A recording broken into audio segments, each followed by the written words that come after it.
Hello students, आज हम करने जा रहे हैं हमारे +1 का बहुत ही interesting and basic topic chemical classification of matter. Chemical classification का फर्स्ट ऑफ ऑल ये चार्ट आप अपने माइंड में रखोगे। हम इसको स्टेप बाय स्टेप सारा का सारा अच्छी तरह से अपनी इस वीडियो में समझेंगे। केमिकल क्लासिफिकेशन ऑफ मैटर में आपके पास क्या मेंशन किया गया है कि matter is of two type, pure and mixture. जो प्योर है उसकी फर्दर दो कैटेगरीज बनाई गई हैं, एलिमेंट एंड कंपाउंड। एलिमेंट की फर्दर 3 टाइप्स होती हैं, metal, non metal and metalloids. Compound की आपके पास 2 टाइप्स हैं, ऑर्गेनिक एंड इनऑर्गेनिक। मिक्सचर जो अलग पार्ट है इसका, प्योर के ये पार्ट थे, ये अलग है। इसके हमारे पास सिर्फ 2 ही टाइप है, होमोजीनस मिक्सचर एंड हेट्रोजीनियस। इसको हम सारे को स्टेप बाय स्टेप समझेंगे। Element is a pure substance, pure की कैटेगरी में था। It is a pure substance that contain same type of atom, जिसमें सारे एक जैसे एटम हो। मान लेते हैं कि मेरे पास कोई लोहे का पीस है, आयरन का पीस है, Fe आप याद करते जाओ, साथ साथ में लोहे का सिंबल होता है। तो इस लोहे के पीस के अंदर लोहे के एलिमेंट है और element contain same type of atoms. तो ये सारे के सारे एटम्स किस चीज से बने होंगे? लोहे से। ऐसा नहीं होगा कि इसमें कोई कॉपर का होगा, कोई मैग्नीशियम का होगा, कोई सोडियम का होगा, कोई हाइड्रोजन का। नो, एक एलिमेंट के अंदर जितने भी एटम होंगे वो सारे के सारे एक जैसे होंगे। लोहे के एलिमेंट के अंदर लोहे के एटम, हाइड्रोजन के अंदर हाइड्रोजन के एटम, मैग्नीशियम एलिमेंट के अंदर मैग्नीशियम के एटम। तो ये सिंपल सी आपकी टर्म है कि element is a pure substance which contain same type of atoms. दूसरी इसकी डेफिनेशन अगर आप चाहें तो दूसरी फॉलो कर सकते हैं। A pure substance which can neither be decomposed nor be built. ना तो तोड़ा जा सकता है और ना ही बनाया जा सकता है। From the simpler substances by any physical और केमिकल मेथड। मान लेते हैं मैं कहूं कि लोहे और लोहे को जोड़कर मैंने गोल्ड फॉर्मेशन कर दी। Is it possible? प्रैक्टिकली हो सकता है कि लोहा लोहा जुड़कर कुछ new create, gold, silver, platinum ऐसा कुछ बन जाए? नो। और ना ही opposite to this one is possible. आप जो एलिमेंट है वो वैसा का वैसा ही रहेगा, उससे सिंपलर कुछ नहीं बनेगा। that neither be decomposed nor be built by any physical or chemical method। यहाँ पर ये दिमाग में रखिए, फिजिकल और केमिकल मेथड। एक और मेथड होता है that is the nuclear method, उसके द्वारा आप इस तरह की डिकम्पोजिशन या बिल्ड कर सकते हो। इसीलिए हम सिर्फ ये 2 का मेंशन कर रहे हैं कि इन दोनों मेथड के द्वारा आप एलिमेंट को न तोड़ सकते हो ना ही उनको बिल्ड कर सकते हो। एट प्रेजेंट जितने भी हमारे पास रिसर्चेस है या जो पीरियोडिक टेबल दिया हुआ है उसके अकॉर्डिंगली हमारे पास 118 एलिमेंट जो हैं वो डिस्कवर हो चुके हैं। तो इनसे डरने की जरूरत नहीं है कि इतने सारे एलिमेंट हम जितने चाहिए, बड़ी मुश्किल से 30-40 है जिसके द्वारा पूरी +1 आपकी हो जाती है।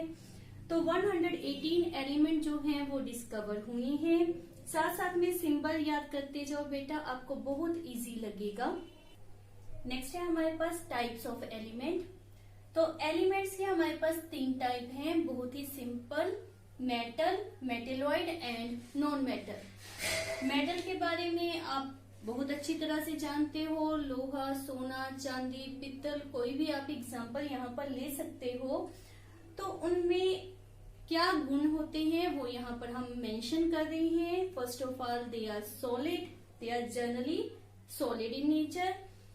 उनमें लस्टर होता है, चमक होता है, हार्डनेस होती है, they conduct heat and electricity, they produce sound जब उसको किसी के साथ टकराया जाता है तो they generally produce sound, so they are refer sonorous, they are malleable and ductile. ये मेटल में जनरल फीचर्स होते हैं। नॉन मेटल जनरली गैसियस या लिक्विड होते हैं, जैसे कि जो भी गैस में प्रेजेंट होते हैं, like nitrogen, oxygen, fluorine, chlorine, ये नाम जनरली आपने सुने होंगे। तो ये हमारे पास क्या होते हैं, नॉन मेटल्स। उनमें कोई चमक होती नहीं, गैस की कौन सी कोई चमक होती है। दे आर ब्रिटल, मतलब ना तो वो मेलेबल है, ना ही डक्टाइल है, ना आप उनको शीट में कन्वर्ट कर सकते हो और ना ही उनसे तारों ड्रा की जा सकती हैं। दे आर पुअर, या फिर आप कह सकते हो bad conductor of heat and electricity होते हैं। They are non sonorous in nature. दोनों एक दूसरे से बिल्कुल कंप्लीटली ऑपोजिट हैं। विद एग्जाम्पल, आपको साथ में एग्जाम्पल भी मैंने दी है, इनको आपने याद रखना है। और एक बात माइंड में रखो, वी आर सेइंग जनरली ये इनके फिजिकल फीचर्स हैं, फिजिकल प्रॉपर्टीज है, but some but exceptional cases भी होते हैं, जैसे कि हमारे पास इसको सॉलिड रेफर किया हुआ है, बट मरकरी जो है वो लिक्विड होती है, तो वो मेलेबल या डक्टाइल भी नहीं होगी। तो इफ यू एक्सेप्शनल केसेस आपको मेटल में भी मिलेंगे और नॉन मेटल में भी मिलेंगे। मेटेलॉइड, जिसमें दोनों के करेक्टर हों, which have both the characters of metal and non metal, दोनों के ही करेक्टर्स हों, उसको हम क्या कहते हैं, मेटेलॉइड। पीरियोडिक टेबल में एक सीढ़ी के जैसे स्टेप बनाकर आपके पास सारे मेटेलॉइड शो किए गए हैं। एक few एग्जांपल्स मैंने रेफर की हैं, boron, silicon, germanium, arsenic, antimony, ये इसकी एक few एग्जांपल्स हैं।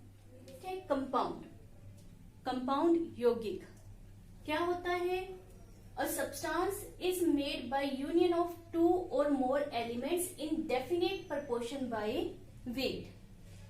दो एलिमेंट मान लेते हैं हाइड्रोजन, ऑक्सीजन, इन दोनों को कंबाइन करके आपने मान लेते हैं H2O बनाया है, CO, इनको कंबाइन करके CO2 बनाया है।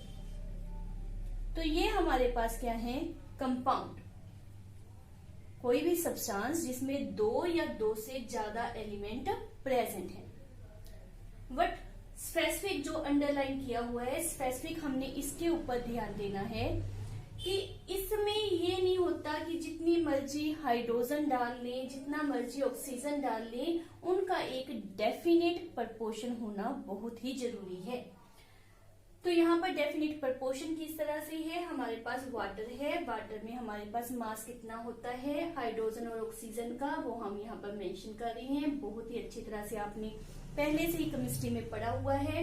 हाइड्रोजन का जो मास होता है वो 1 होता है, लेकिन यहाँ पर हाइड्रोजन 2 टाइम प्रेजेंट है, तो यहाँ 2 लिखेंगे। और इसका आपको पता है 16 होता है, तो ये हमारे पास कितना आ गया, 1:8। अब if you are saying any compound is water, तो उसमें H एंड O का रेशियो हमेशा 1:8 होना चाहिए। If it become 2:8, it become 1:9, 1:10, 1:5, तो वो वाटर नहीं होगा, वो वाटर नहीं होगा। अगर किसी को भी आप कोई भी ऐसी सब्सटेंस है जिसको आप वाटर कह रहे हो कि दिस इज वाटर, तो उसमें H एंड O का रेशियो जो होगा दैट शुड बी 1:8। तो हमारे पास मेन स्ट्रेस इसी शब्द के ऊपर देना है कि उसमें एक definite proportion by mass by weight होता है। डेफिनेशन पॉइंट ऑफ व्यू से इतना भी हम लिख सकते हैं, इट इज सफिशिएंट। इसकी फर्दर प्रॉपर्टीज पूछ ली है, डेफिनेशन को आपने ज्यादा लंबा लिखना हो तो हमारे पास क्या रेफर किया गया है, into which it can not be decompose by any physical method. Water है, या इसको ले लेते हैं CO2 है, इसमें C का रेशियो हमारे पास, C का मास कितना होता है दैट इज 12, O का मास कितना आएगा 2 टाइम्स प्रेजेंट है दैट इज 32, तो हमारे पास यहाँ पर कितना आ गया दैट इज 3:8। क्लियर। तो if you are saying it is CO2, ratio should be 3:8। अब CO2 या वाटर को हमने डिकम्पोज करना है। डिकम्पोज करने के लिए हम कहें कि हमने हथौड़ी ली, मारी और ये डिकम्पोज हो गया, फिल्टर किया, दोनों H एंड O बन गया या C एंड O बन गया। या सेंट्रीफ्यूगेशन, मिक्सिली उसमें गेड़ा दे दिया और हम कहें कि हमारे पास ये फॉर्म आ जाएगी एलिमेंट्स की। मैग्नेटिक मेथड बहुत सारे हैं आपके पास, फिजिकल मेथड आपको वेल नोन है, तो उनके द्वारा हम सोचे कि हमारे पास हाइड्रोजन ऑक्सीजन, यहाँ पर कार्बन और ऑक्सीजन सेपरेट हो जाएंगे। That is not possible. अगर हमने इनको सेपरेट करना है तो हमारे पास क्या होना चाहिए, chemical method. Chemical method means जैसे हमारे पास वाटर है, वाटर के अंदर से हमें इलेक्ट्रिक स्पार्क को क्रॉस करना होगा, फिर जाकर वो H&O में कन्वर्ट होंगे। तो एक सुटेबल केमिकल मेथड के द्वारा आप इनको सेपरेट कर सकते हो। बाय फिजिकल मेथड इनको सेपरेट नहीं किया जा सकता। नेक्स्ट प्रॉपर्टी उन्होंने हमारे पास क्या रेफर की है, properties of compound are completely different from their elements. Element hydrogen, अब हाइड्रोजन में क्या गुण होता है कि ये खुद कंबस्टिबल है, जल जाता है। हाइड्रोजन बॉम्ब सुने हैं, सूरज के ऊपर आपने सुना है कि हाइड्रोजन एलिमेंट प्रेजेंट होता है। तो मेन इसकी प्रॉपर्टी, हम एक प्रॉपर्टी लेकर चल रही है कि ये कंबस्टिबल होता है। ऑक्सीजन के लिए हमने क्या सुना हुआ है, दैट ऑक्सीजन के बिना कोई भी बर्निंग प्रोसेस, कंबशन पॉसिबल नहीं है। तो you can see it is supporter of combustion. दोनों को मिलाकर पानी बना। अब पानी में इन दोनों में से कोई भी गुण लाई करता है, नो। पानी में हमारे पास क्या गुण होता है कि ये तो जो आग जल रही है उसको बुझाने का काम करता है, एक्सटिंग्विश द फायर। तो इसकी जो प्रॉपर्टीज है that is completely different from their element. यही आपके पास नेक्स्ट पॉइंट है, that the properties of element is completely different from its element from which it is formed. तो ये चीजें आपने मेन माइंड में रखनी है कि कंपाउंड की डेफिनेशन क्या है और उसकी प्रॉपर्टीज क्या है। बहुत हमारे पास कंपाउंड है, आपकी जनरल लाइफ में ही आप इधर उधर देखते हो तो आपके पास अ नंबर ऑफ कंपाउंड्स मिल जाते हैं, जैसे ग्लूकोज C6, H12, O6, ये शुरू से आप पढ़ते आए हो। तो glucose is one type of compound. Compound की मेन टर्म क्या याद रखना है कि अपनी मर्जी से नहीं है इस एलिमेंट को इतना डाल दो, इसको इतना डाल दो, there is a definite proportion by mass होगा।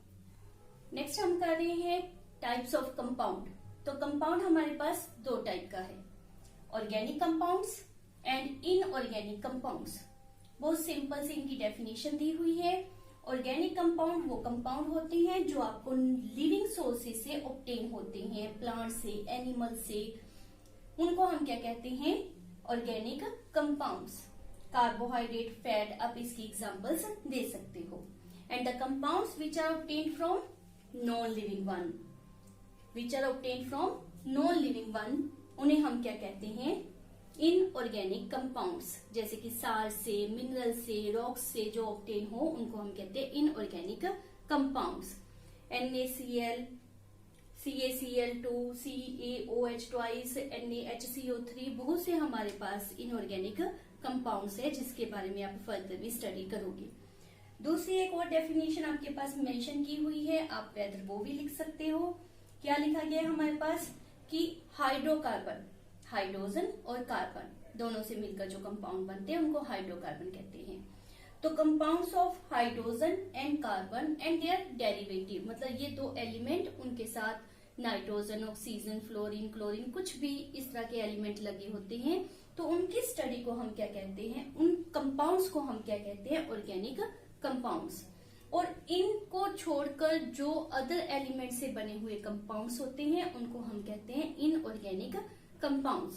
पर एक पॉइंट याद रखना, ये जो मैंने मार्क किया हुआ है, this is called as a hydrogen carbonate या फिर बाइकार्बोनेट।